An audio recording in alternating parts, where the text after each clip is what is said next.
بسم اللہ الرحمن الرحیم۔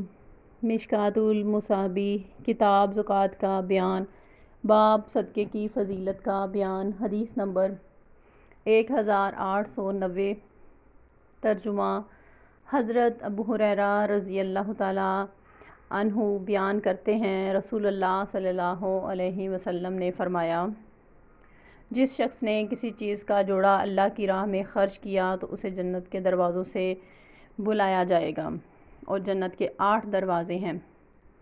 جو شخص نمازی ہوگا اسے باب الصلاۃ سے دعوت دی جائے گی، اور جو مجاہد ہوگا اسے باب الجہاد سے آواز دی جائے گی۔ جو اہل صدقہ میں سے ہوگا اسے باب الصدقہ سے بلایا جائے گا۔ روزے دار کو باب الریان سے آواز دی جائے گی۔ ابو بکر رضی اللہ تعالیٰ عنہ نے عرض کیا، ویسے ضروری تو نہیں کہ کسی کو ان سب دروازوں سے بلایا جائے، پھر بھی کیا کسی کو ان تمام دروازوں سے دعوت دی جائے گی؟ آپ نے فرمایا، ہاں، میں امید کرتا ہوں کہ آپ انہی میں سے ہوں گے۔